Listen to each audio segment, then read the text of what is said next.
Okay, welcome everyone to this People First Talk. My name is Radha Ruparel, and I will be hosting the conversation today. I see some familiar faces, some new ones. So for anyone who's new to the space, the People First community is a coalition of now 600 or more individuals and organizations who have come together across sectors or from around the world with this belief that if we wish to see sustainable development, we have to invest in people and we have to invest in leadership, and particularly local leadership, those who are most proximate to the challenges we're working to address. So we've been hosting this series of People First Talks to learn from different leaders around the world around, well, what is the kind of leadership that we need today, and learning different ways around how do we grow and cultivate it. So today we have with us Norah Obudho. She is the East African Director for Women's Lift Health. I'm really excited about this conversation. Norah is a licensed medical doctor, a public health specialist. She's been committed to health equity, gender parity, and really this idea that women should not only be recipients of the healthcare system, but they should be a key player in designing and delivering inclusive, resilient health systems. So we're going to learn a lot from her around what they've been doing to grow the leadership capacity of women in East Africa and beyond. So very excited for this conversation. Thank you for being with us, Norah. How this will work, we will be in conversation for the next 30 minutes or so. As you have questions, let's make this interactive. Please bring them into the chat. We'll bring them right into the conversation. And so with that, Norah, welcome. And I'd love to just get us started. So Norah, let's just start with an introduction. Tell us about yourself and Women's Lift Health. How did you get started? What do you do? Oh, great. Thank you so much, Radha. I'm so excited to be here. And hi, everyone who's listening in from wherever corner of the world you are in. I am Dr. Norah Obudho, East Africa Director, as Radha has introduced. I joined Women Lift Health in 2021, and I'm based in Nairobi, taking care of the East Africa region, taking care of 5 out of the 7 countries within the community, and pushing, how we're reimagining and transforming leadership in global health in this region as well.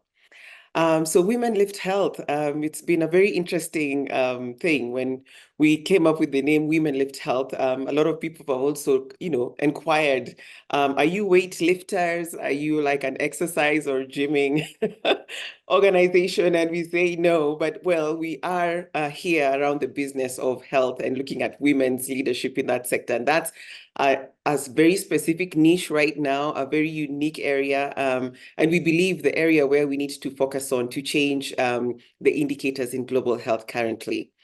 So Women Lift Health started off in 2019. It was an incubator project back in Stanford University, and it was with a question: where are the women? There were decisions being made around health, knowing that women and children are, the highest consumers of health, but they're not sitting at the table. They're not on the conference. They're not on the panels. They're not in task forces. Where are the women? And so that was the question that we were, mulling around and trying to figure out why are women not in these spaces. And just by conducting a discovery analysis, there were very many, issues coming into it: individual factors, institutional factors, societal factors. And across all this, it's all around, as an individual, how do you perceive leadership? How do others perceive your leadership? How do you want to be seen in leadership? At institutional level, we were looking at issues around policies that are not supportive of women in terms of identifying them and sustaining them in the health workspace. And also just looking at the workspace as an ecosystem, and how do we work with our male counterparts to create an enabling environment for both? Because when we're at the workplace, we are not isolated as women. We are working together, and we have to create an environment that works for both men and women. And of course, in the societal levels, there's the question: why do you want it all as women? Why don't you just raise, nurture? That is what you're meant to do. Or if you're not in that space, you just be a woman and, just be satisfied with that. But why can't a woman, have a partner or other passion and still be able to work in her career and still contribute to the development of whatever space that she is in? So those are the things that we found were, challenges that are facing or are barriers for women's leadership. And we felt this needed to be a focus where we support women to catalyze them because we are not here to fix the women. The women are already technically sound. It is really just a catalyst, giving them some tools and resources to build up. Speaking to institutions as well, how can they start thinking differently? How can they start creating an environment where the workplace, as initially designed for men, can work for both men and women? And of course, having the discourse, whether it's through thought leadership, articles, conferences that, for instance, that we held early this year in Dar es Salaam, Tanzania, to just focus on why it's important to invest in women's leadership. That's So so that great, is Norah. our business. Yeah. And I just want to say that we are an organization that has hubs in North America, South Asia, East Africa, South Africa, and with prospects of further expansion into other regions. So in a nutshell, rather, that is me, that is the organization, that is our mission and vision as we look at global health impact. Yeah. Wonderful, Nora. And I think what's so important here is when we're talking about leadership development, there is some work that happens at the individual level. So at the level of women and men around how do we grow those capacities. But I really love how you've also said there's an institutional and societal level that we really need to think about the systemic barriers in place and how do we shift the enabling environments as well. So I think those are such important conversations to have because often that's missed from the conversation when we look at just the individual lens. Well, let's unpack this a little bit more. So, what I understood from you is that you now bring together women in the healthcare system who are at their mid-career in a fellowship program. Can you just share more about that and how it works? And then we'll unpack that a little bit more to see what's the type of leadership, but maybe just give us a flavor for what that is and who do you target? Okay, thank you so much, Radha. So based on our theory of change, we have actions at different levels, at the individual, institutional, and societal levels. So now we are taking our focus to the individual level where we have a leadership capacity program for women. And we focus on mid-career women who are in public health, so public facing or global health. And essentially, these are women who have 10 to 20 years experience. Now, the question I know always is, aren't these women already, haven't they made it? And they have no problem. But I will let you know that that is where the problem is. Because when you look at the health workforce, because we're guided with this data, 70% of the health workforce are women, but only 25% are getting into senior leadership positions. So let's say 20 are getting into senior leadership position, 5% only at the C-suite level. And so this is a challenge. And most of the time where you find this happening is when they're at mid-career. So either they're facing barriers in moving up and taking up that space, or they fall off. And there are very many reasons to this. Specifically, let's look at East Africa. Some of the things that we found were, navigating office politics. I will not take that position because there's too much politics. But what is politics? Or it's around balancing work and life, if that balancing is even achievable. And so how do we address that? It's an issue of lack of platforms or networks or, mentorship or coaching, just that other guidance that that women need. And so that is what we have centered our leadership journey on. So our leadership journey is a 12-month program for very busy career women. As when I say they're mid-career, we have created something that works for these women. So we have 2 in-person sessions, one right in the middle and one at the end, which is the graduation. And in between, we engage on virtual delivery of some of the sessions, which we call the learning touch points, which are a total of 10. We also have what we call the support that we provide in terms of peer mentorship, mentors, senior mentors as well. So we engage senior women to be mentors to these women aligned to where their career lines are. And we also support one-on-one coaching for the women. And coaching has been such a game changer for the women in Africa as well. We go through, apart from that, of course, as they get into the leadership journey, because, for instance, in East Africa, we put out the announcements around August, September period. And then the women make the applications, and we go through a whole process of selection of the women, ensuring that we are maintaining diversity. So across cadres, it's for doctors, it's for clinical officers, it's for medical engineers. So the whole spectrum within public health. We also look at, diversity scores across the representation across countries, and of course, disciplines as well. So those who are in family planning, those in HIV programs. So we really take time to go through a diversity score and ensure that we have been fair across the process and ensuring representation.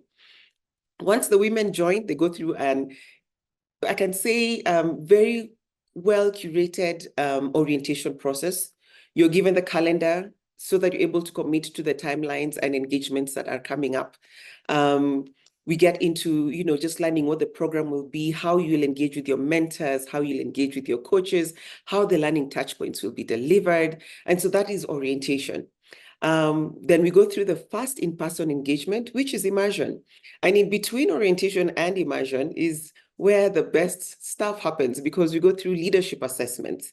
So you will have a 360 assessment being done from your seniors, your peers, your people who are reporting to you, people outside of the organization, because it is critical to know how people perceive you. You can also always have what you imagine yourself to be, but there's always what, the other reflection of what people are seeing. And it's very important in leadership. So during immersion, we unpack the feedback that comes from these leadership assessments. And this is supported by coaching as well. We go through a process also where we redesign the leadership projects that the women are going to be engaging in during the leadership journey and when they get into alumni. And so as we continue on, you'll complete your project to whatever level. And at graduation, you present your projects to a wide audience, donors included, friends and family of Women Lived Health, your own guests. And we end it with an in-person celebration of what the year has been and what the network has become. And with that, you transition into alumni. And the alumni network is where all the magic happens, because then you join a global network with women from South Asia, from East Africa, from North America, to include US and Canada. And that engagement, when we bring women together in that platform, how they're able to support each other, they're able to network, support each other on jobs, grants, whatever support, or just having a safe space for women to converse. That is everything that happens there. And we take a process of also just monitoring your growth and your build up as you go through your leadership pathway. So, Nora, there's so much. that Yeah. is the leadership journey. Yes. Yeah, no, there's At so much individual there. level. And I'm hearing a couple of things. One is just the comprehensive nature. It's not any one thing. It's formal programs, support, mentorship, assessments. The second that I just want to acknowledge was this idea you are bringing together women from different parts of the system. And we've heard that in some of the talks, that even that can be powerful. And before I get into the substance of it, I'm very curious. One of the things we're trying to learn through these talks is, what is the secret sauce? So, if you were to ask the women who participated in the program, out of all of this stuff, what were the elements that really accelerated their leadership? Do you have any hypotheses? Is it a combination of everything? Or are there certain pieces that really, really did accelerate? I think mostly it's the content, how we've curated the content for the leadership journey. Because I have been through leadership capacity building programs, and it's been a lot around how do you communicate, how do you write a budget, the technical stuff. But I must say, the technical stuff, as I said, women have it. What sometimes we do not have is a safe space for women to engage, a space where you can get mentorship, where you can get coaching, where we can look at leadership in its totality. And when I talk about that, of course, we are delivering this leadership journey based on 3 pillars: authentic leadership, inclusive leadership, strategic leadership, and impactful leadership. Now, these are all the components of transformative leadership.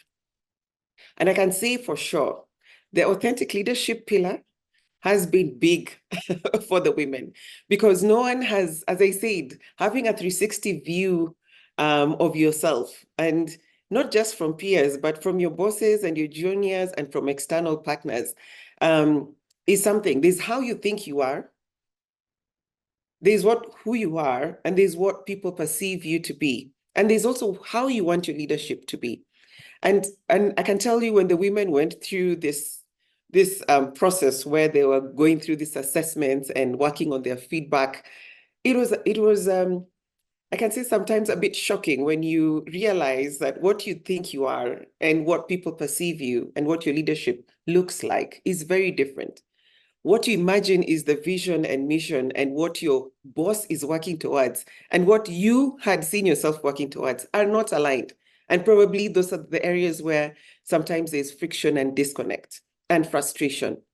And how do you even have these hard conversations? How do you bring it up? Now, those are not things that you will be taught in medical school or any other, traditional, learning system. And these are the things that we are trying to unearth, so that as we as leaders, we are transformative. We are authentic in how we bring ourselves to the table on leadership. So this is really an exploration of yourself and your purpose, while building an awareness and trust in your own ability, and using that resilience and energy that you build to project that out in your leadership style, and be able to be adaptive, be able to be inclusive in your processes. Who are you involving in your processes, in your decision making, in your planning? Because that will impact the quality of the decisions. It will impact how you will implement a program and how you will influence stakeholders. How strategic are you? Who are the people? Who are your allies? Who are you coming together with? What goal are you trying to achieve? Because you cannot achieve it alone. You need your allies, you need your alliances, you need your networks. This will not be taught anywhere else. Yeah, I And that's think that's what I such an say is, important, yeah, is the thing around this leadership journey. Yes. I think it's such an important point, Nora. I mean, it's so simple, and yet you think about when we're developed for careers, these basic aspects of knowing yourself, being able to ask for honest feedback, having Yes. the space to reflect on that in a safe space, that pillar of authentic leadership. It's so important, and yet sometimes it gets skipped over. And I want to dig into this inclusive leadership piece a little bit, because I think you were beginning to speak about that. But yeah, share more about why that's important for women, because in some ways women are inclusive leaders, and what you're sharing is it is important to develop the capacity still to be strategic, to understand stakeholder networks. So yeah, what are the types of things that you found were really profound here, and what had been missing up until then? Yeah. Yeah, I think when we're looking at inclusive leadership, again, it's an exploration. Just as I said, in terms of the authentic leadership, you're exploring yourself, who you are, how people perceive you, what can you stretch, what are your values? Because those are what determine your behavior and other people's behavior. And that is what, it's just who you are. And you should not be compromising on who you are to be or to impact what you're intending to impact. Now, that is authentic leadership. When we come into inclusive leadership, then we are exploring again power and privileges, so that we are clear on the biases and prejudices that we inherently created or society built in us. And so we decided that, maybe I will not include that person because of how they look, how they talk, or because they're in that lower position, or they're too high up, just prejudices, and biases that we create, even systemic ones, because the organization says it is this way, engage only at this level and not this level, or include this person because of X and not that other because of Y. But why is this important? Because where we are as leaders, decisions have to be made. And the quality of these decisions are as good as the diversity of the people surrounding that table to make a decision. If you're going to make a decision around menstrual health, and it is all, let's say, just senior leaders, male, you will not get the real perspective. on that table, you need a young person who's probably just getting into their menses, or someone who's, having an experience of painful menstruation and what that experience looks like. You need people who are in policy, who will move your agenda. You need the male voice, or a husband or a father of a young person who is facing challenges with menstruation.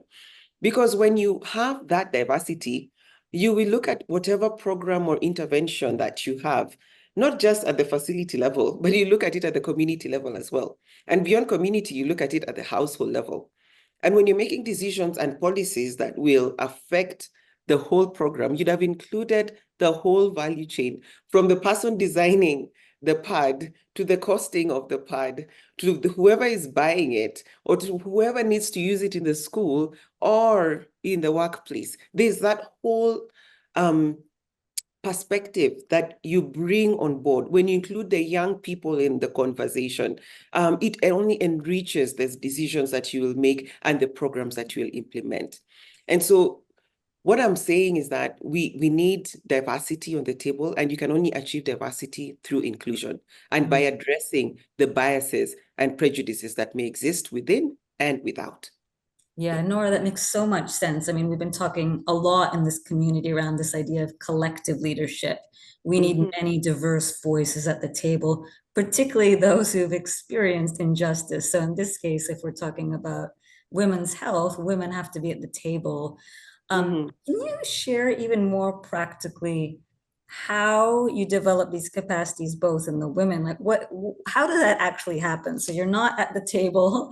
What are the types of things? Does it happen through coaching? Does it happen through different conversations around power and privilege? Do you support people around real challenges? So that's at the level of the women. And then maybe we can zoom out after that and start looking at the institutional level, because I can understand this might require men at the table as well. So, but let's start with the practicalities of how does that work, or where have you seen shifts and what's enabled that?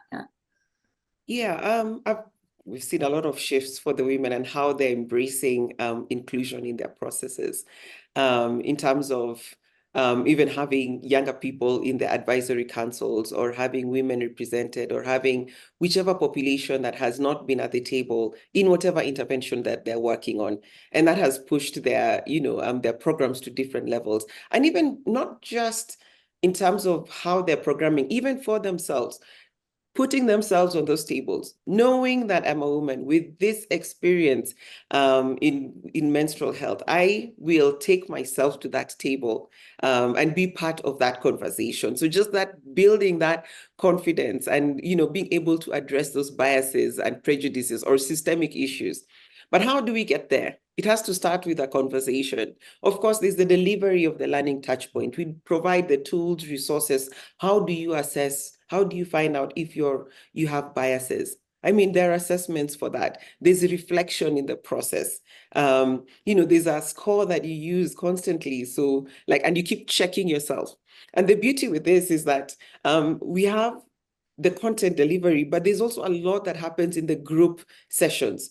So they get into, because as I said, with their virtual sessions, and so they get into their small groups within Zoom and have discussions around perhaps even challenges they're facing, and how they can approach it using a tool to identify a bias and a prejudice, and using the resources that we provide, then look at how they can break it down. How do they approach this conversation? How do they have a hard conversation around inclusion, perhaps even in their board or even in their senior leadership team? If it's all men, or from one area of a region, why would that is not representative? How do you bring these conversations on board? So they practice with each other, they reach out to each other. There's the coach there present to also guide in that process of how do you influence, how do you negotiate, and just providing the tools and resources. And I can tell you the safe space that they have, because they also have accountability partners. They have what we call the journey buddies, and they keep each other to account on their journeys and how they're proceeding with conversations or things that they're trying to achieve. So these are women who are in a safe space, who are given resources and tools, and supported by coaches and mentors. and they themselves as peers to address these issues. And we can see that as they create this movement and create their own support system in each other, then they're really addressing a lot of these things as we are seeing them. Yeah, that's To incredible, the Norah. point of to the point of being as brave as, challenging some of the policies, that it's not friendly, it's not balanced. We need to, hey, what about flexible working? Because Mm. what about a breastfeeding room? Or, these kind of things. We're seeing these conversations coming up, and I think it's all just positive movement. Yeah. Yeah. No, that's incredible. I mean, I hear you saying the first thing is it's naming the issue and even having a space to be able to talk about it. The second thing is very practically developing the capacities around whether it's understanding power and privilege or having the difficult conversation, supportive space and community where you can bring this, you can practice, you don't feel alone in it. Yeah. So all of that stuff is just so important. So yeah, thank you for bringing that to light. And let's now zoom out. And then in a few minutes, I'm going to open it up for questions. So if you have questions, let me know in the chat, or yeah, just put it in the chat, or just let me know that you'd like to come off mute, because I'd love to open it up. But before we go there, so we talked about growing the leadership capacities of women. But when we started, you said, look, there are institutional barriers and societal barriers. So can you just share a little bit more about what do you do at those levels? Just and what are your biggest learnings around what it takes to create the enabling environment where everybody's leadership can flourish? Great. And I love that, at this institutional level, that we have actions around that, because there was a question that once you have a transformed woman in her leadership, if she goes back to an organization that is still archaic or probably behind or not embracing transformative leadership, then she'll be frustrated, and we'll get more women falling off. And that is what we're trying to avoid, women falling off, the pipeline into leadership. And so we really looked keenly into institutional influence, and we call it influence because as opposed to getting into organizational change, which is, actively going in and looking at organizational capacity and changing their policies, which takes long and it is super expensive. Now, our approach is influence. And so we are engaging the senior leaders in organizations to have discussions and conversations around why it's important to invest in women's leadership. Now, of course, there's the value. Women's leadership is inclusive, it's collaborative, it's always out for the common good. And it's also because women just naturally embrace inclusion. We've also seen studies being done in terms of even return on profit, productivity, quality of decisions. These are things that we have really seen in terms of what the value of women's leadership brings on board. So there's already the case for the benefit of it. And again, we also have to look historically. Men were the ones occupying the workspace, while women were the nurturers or taking care of home or whatever other caregiving role that they were playing. And then women came into the workspace, and women had to, still have a reproductive cycle that they still go through that will not allow them to be optimal in the workplace. And you see, this was never in the design. There was never a design to consider menstruation for women, for pregnancy, breastfeeding, and lactation moving forward. And of course, issues around premenopause and menopause, which are factors that women have to grapple with in the workplace, and have often caused them to either fall off or, just quit or just stay stagnant in a position. And so when we're looking at institutions, we are looking at how are the policies in your institution enabling for both. And right now, I've really focused on, the things that are affecting women, but we're also looking at men taking, paternal leave as well. How can they also be supported in the workplace based on whatever situations or circumstances that are around them? But we focus very much so on the women at the individual level. But when you come at the institutional level, we want to engage both men and women. We want to engage both because we are trying to create an environment that works for both. As I said, women will not work in isolation. And so in our program, we also look at male allyship. Allyship in terms of using your privilege and power to support women, whether it is in their voice or in terms of their ascension into leadership. And this also always brings a bit of a conversation, like how do you seed space for women? Because for women to take space, space must be seeded. So how do we look at, things like even our adverts? When we say 70% travel, how does that push women out of an opportunity? Do we take care of, return to work post maternity, such things? So now those are the issues that we're seeing at institutional level. How do we approach it?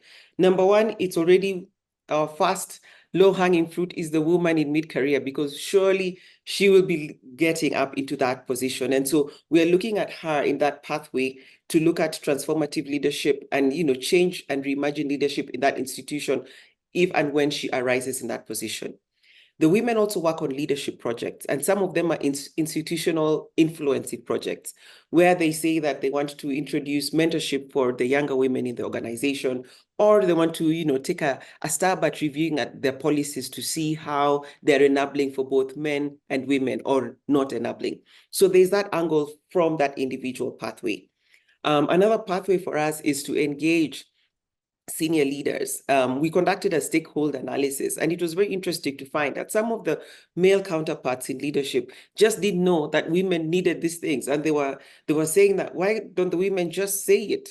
And so sometimes you find that it is not intentional that these policies are not enabling for women. It's just they don't know, and they don't know what it means to do it. And that is why we're saying that, for an example, if AMREF Health can implement 6 months maternity leave, can we bring another organization who is worried about the cost, which it should not be, but it is a concern that they would have, that, we'll be paying someone and they're not in the workplace. What does that mean? Are there losses? And so if you can bring AMREF and a number of these organizations that are trying to rethink, so that they can share the experience of implementing such an enabling policy, because motherhood should not be a penalty for women at all. So just bringing these different voices and expertise and experiences to have a conversation and share that experience and how it was done. So this is how we're approaching, institutions and, conversations in terms of even thought leadership. We write a lot of joint articles with senior leaders, putting it out there that why not invest in women's leadership? Why not have a balanced board? Why not have a balanced senior leadership team? Why not embrace diversity in everything that we're doing? Because there's nothing to lose when we have equal representation of the various groups. We can only just get better in our decision making and achieve impact in global health. So in essence, rather, I could go in and No, on that's wonderful. about this, I could go on this in is this where we are. conversation for a long time. I'm going to open it up, but Yeah. I think what's so powerful is this idea that if we want to change systems, we need everyone playing a role. So what I hear you say is it's the women who've experienced the injustice, they have the biggest stake in it. So I really hear what you're saying is bring them into positions and then have them think about how to enable others. And it's important to have others in the system, men, senior leaders, and it's important to think about what's at stake for all of us. I think it's also in our fast changing world important to remember the idea that some things are intentional, but some things are not. We're moving so fast, so these systems and these organizations haven't been designed for the way we want it to operate. And so having so I think having the courage to have the conversations, but also the practicality of what I heard you say is you have one person who overcomes fear. How can we use them, one organization, to enable others? So I think that's another powerful example of collective leadership, because sometimes we just don't know, or it's scary going into new territory. So how can we use the folks who've tried it and learned and made progress to influence others? So that's a beautiful lesson. Well, let's open it up to others. So I have one question in the chat from Neovu, and then we will go to Wendy and then John. So Neovu, if you could come off mute and just ask your question, just share where you're from and what your question is. Thank you, Radha. Thank you, Dr. Norah, for that session. So my question is, what's one piece of advice would you give to an aspiring female leader in digital health, in the global digital health field? Thank you so much for your question and around digital health. And, as a young leader, what I've seen and what I'd say is surround yourself, identify a mentor who will guide you. And, a mentor is someone who's been there, done that. And sometimes maybe this digital space, there are not too many, but you will identify whether a male or female, identify a mentor who you can always touch base on and who can keep you updated on what's going on. So apart from them keeping you updated, you need to be keeping updated, getting in those conferences or webinars, just adding on to your knowledge around digital health, because then it will build you up, increasing your knowledge base, learning from across. So we are talking about, just not keeping it in quotes local, but keeping your knowledge very much global by having all those areas in terms of the information that you're able to get. The other thing is create your network. And how do you create your network? Network means you have to also just get out of your comfort zones and, appear for a conference, volunteer for something, because whichever engagement, you will get a contact, you will have a conversation, and you will be able to now move and create that network that will somehow might not support you at that point, but in future it will come to call. So I really want to talk about, enriching yourself, getting more knowledge, learning, having your mentors, creating your own network, and being brave and going out there to learn and connect. So I think for me, that is what I would, advise you on as you move forward. And, it's also just being brave. Yeah, and building it as you go along, because sometimes you do it afraid, right? So just go and when you're young, there's so much you can still take in, so much you can still risk out there. And so just go and just be brave and take it all, because it's yours. Yeah. Such great advice, Nora. Thank you. Yeah. Wendy, I'm going to pass it over to you for your question. Thanks, Radha and Nora. Nora, I'm curious kind of if you can say more about, first of all, just the scale of Women Lift Health in any given place, and whether you've seen, I guess, when you get to enough of a critical mass of women having gone through your programs, if you see the collective impact of that. Yes, well, the scale, we are definitely on scale up phase right now. So let me give the context particularly. We have our geographic expansion, of course. So we are opening up hubs. For Africa, it's been East Africa, South Africa, and through an affiliate in Nigeria. Our hub in North America has been the longest, and they've had the highest numbers, naturally, that they've been there longer in terms of cohort and alumni. India, South Asia, as would refer to it, is essentially the same age as East Africa. So we've been through 3 cohorts. So initially, when we start off, it is a cohort of 30 women. So that is how we started in 2021. And that is the time when we are taking in the learnings and contextualizing, because we have to contextualize the content to the region, examples to the region, case studies to the region. And so that is a process that we take in year 1, and we can only handle 1 leadership journey because it's a learning process. And so by the second year, we are running it on our own, still 1 leadership journey. On our scale-up phase now, we're on 2 leadership journeys across all the hubs.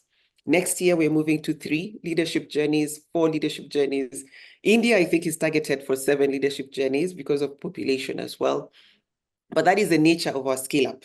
We are looking at having an alumni of 1,000 by 2026, and we want to have a major conference around that to see what the women have done, what they have achieved. Because remember, we say that the magic happens at the alumni when we create this global movement. And we've already seen some aspects of it already, because when we attend any conference, We always have all the women from alumni or current cohorts coming together, having dinner, because then we create that space where the tribe comes together. And we've seen conversations between a woman who's working in a donor space in the US, just listening into a project that a Kenyan lady was working on.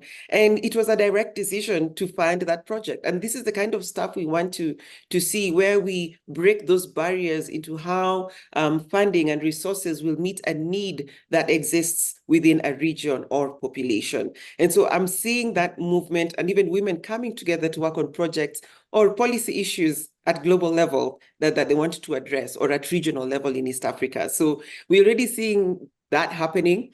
But I'm sure that by the time we're getting to 1,000 and moving on to 2030, when I know that number would have probably tripled, we'd be seeing a whole lot more. So we are really banking on the alumni, looking at the ripple effect, conducting our longitudinal surveys as we see how the women are moving in their career trajectories and impacting global health. Yes. Thank you, Norah. Over to you, John. Great, thank you. And congratulations, Norah. This is just a wonderful, wonderful network that you've woven together. My question has to do with your curriculum and whether there's explicit support for the participants as mentors, because the women leaders I know, just people flock to their mentorship. So I'm wondering if you provide your women leaders in health with sort of skills and knowledge about how to be a mentor. Absolutely. That they're supported with. And even as we onboard mentors. So initially we had to identify mentors, and the women have to approve of these mentors, because there's some who have said, like some of the women that we've identified, they say, this person has not been supportive in my leadership. So we go through that process of even identification and approval of mentors by the women themselves in the cohort. Next, we take them through training on mentorship. So the mentor and the mentee, and then we model what the relationship is supposed to be like in orientation. And even as they get into their mentorship engagements, it is a guided process. And they even engage in their own WhatsApp groups, create their own cells as well. With time, as we have built the women, as they become alumni, they're also passing it back. So they're coming back into the program. For instance, the women we had in 2021, 4 of them have come back into the program as mentors to the new cohort members. And so yes, to answer it, we have a mentorship curriculum. There's a mentorship guide that guides the whole process, and there's an evaluation of the mentorship as well, so that we keep improving the quality of mentorship in the program. Yeah, I was actually thinking about mentorship outside the program, so that because your participants become mentors kind of naturally in their work. So I was wondering how you prepare them for that. Oh, yes. So there's a training for mentorship. That is a module. So we have offerings that we provide for alumni. So those who are interested in mentorship, which they naturally are interested because they're passing it forward. So we train them on mentorship and how to be mentors. And so whether they practice it within organizations or their own cells that they have created, that is happening within the program. So yes, that continues on.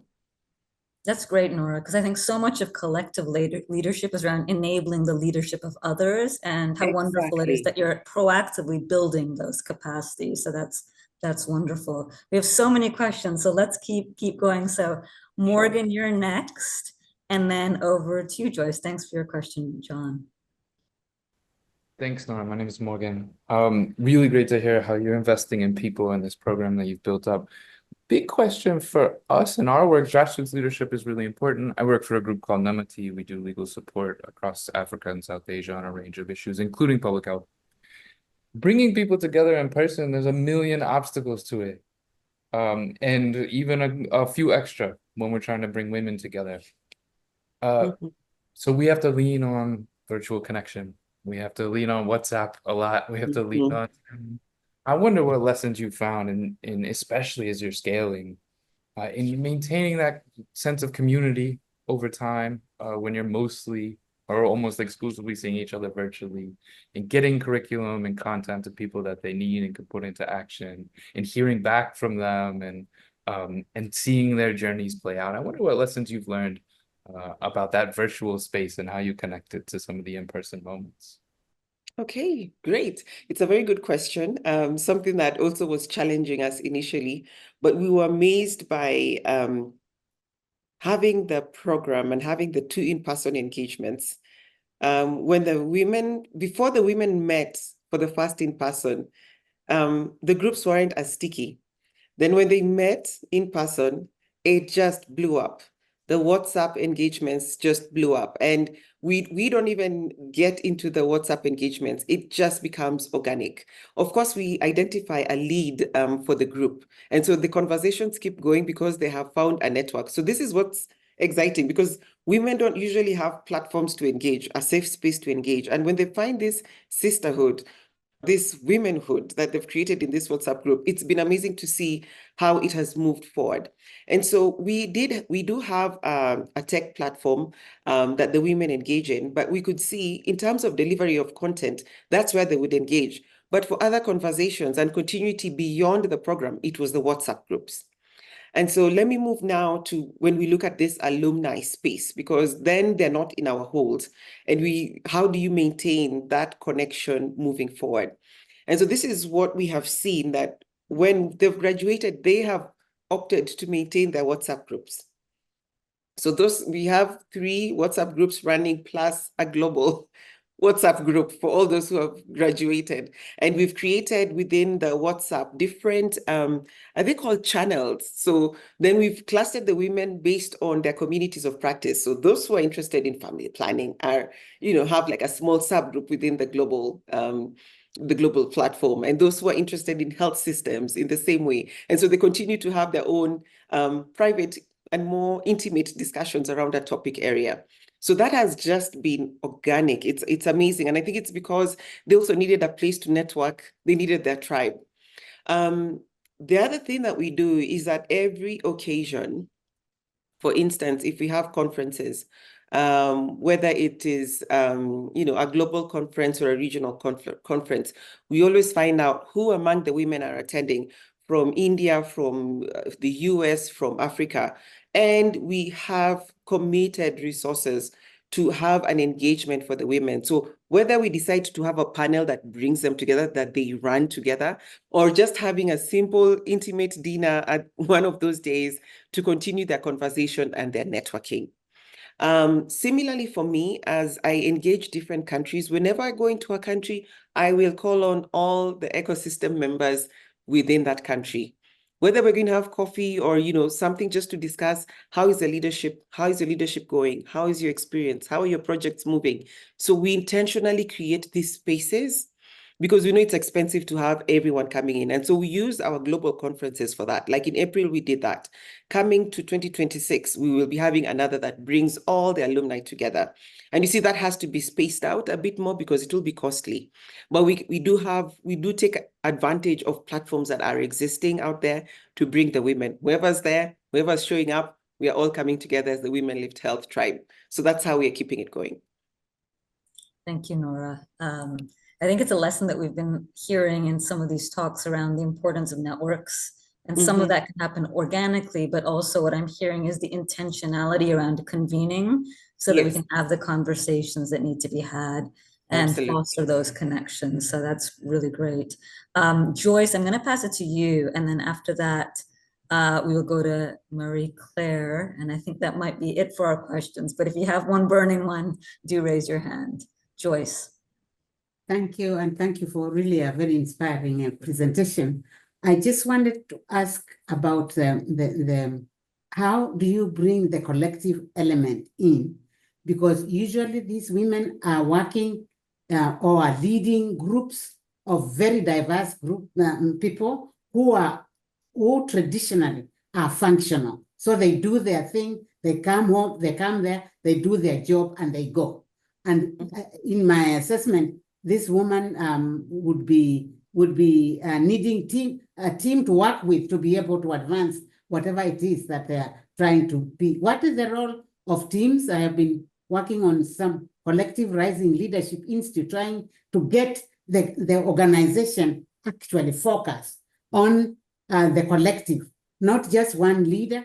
That one leader is very important, but the others who work with them never get the training. So how are you dealing with that? Because I think it is a very complex one, and it is very important for the transformation that we need, which is actually impacted by how traditionally we organize what we do. Thank you. Thank you. I think that's a very good question. And I think it also comes around also the process of passing it forward for the women as leaders, as well as what we do in terms of engaging the institutional leaders in what the women are trying to achieve in the program. So I can give an example. Let's say, let's look at Path. We had a lady from Path in our cohort, and she felt that there was a need for mentorship and guidance of, the younger women within the organization, so that, they can be a rise up in areas of position and, in terms of their leadership processes.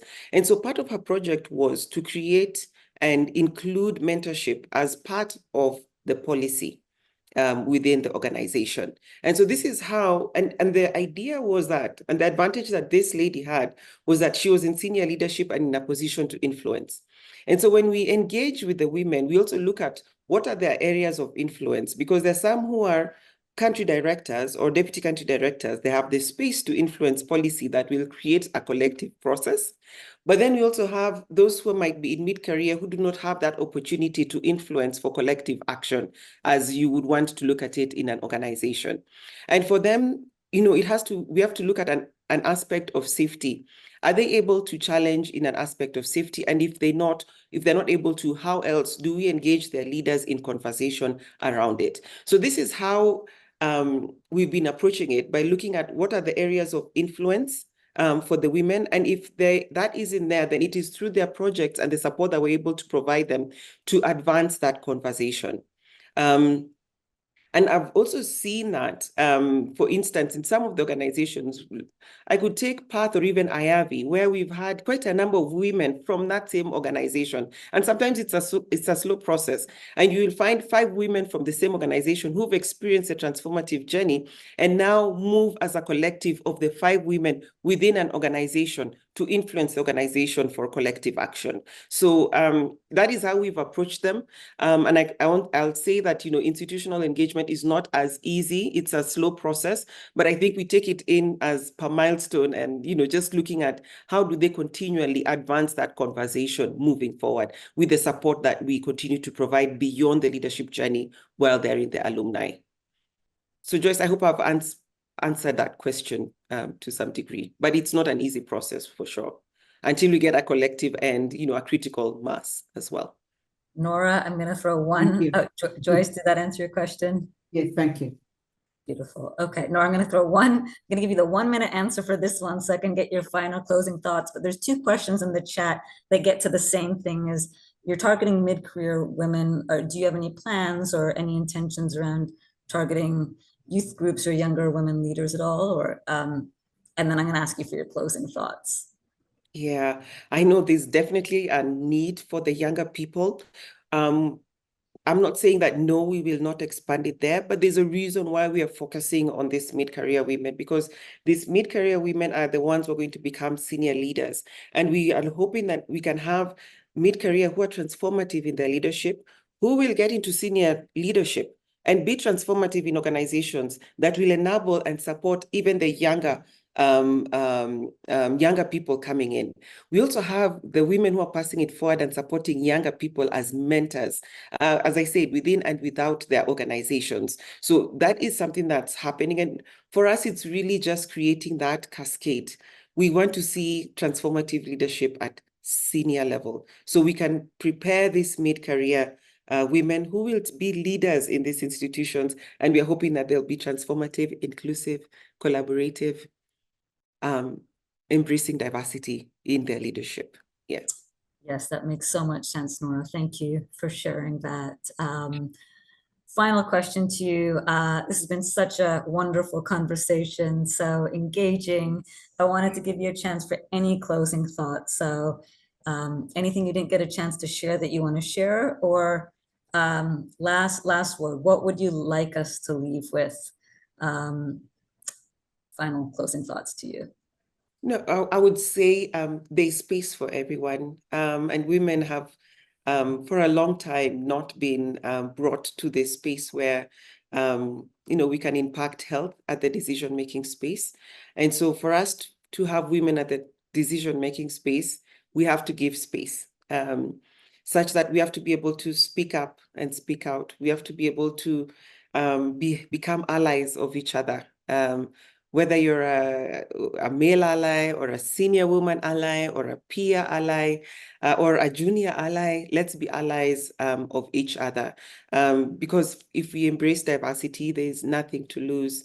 When we have our women, as leaders or as providers of care or as consumers of care, then if we take care of that whole chain, then for sure better health will follow and we'll achieve gender equity. And what more do we need to address these complex global health challenges that we are facing?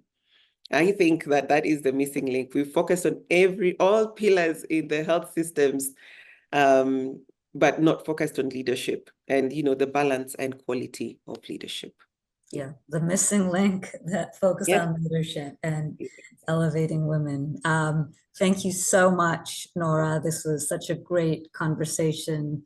We loved having you here. And for everyone here, we'll send out a summary and video of the talk. So if you have colleagues who wanted to join but weren't able to be there, we will send that out. So do share this video and do share these insights with them. And Zetcha, our People First coordinator, has shared what is coming up next. So we will take a break in August, so we won't have a talk then, but in September, we'll be organizing a high-level panel during the UN week, the UN General Assembly week in New York. In September, we'll have a video of that, so look out for more information in the People First community newsletter. And if you're not part of the community and you find out about this somewhere else, we'll put a link in the chat of how you can sign up for future updates. Thanks again, Norah, and to everyone who joined today. Look forward to seeing you in September. Thank you, Radha. Thank you, everyone.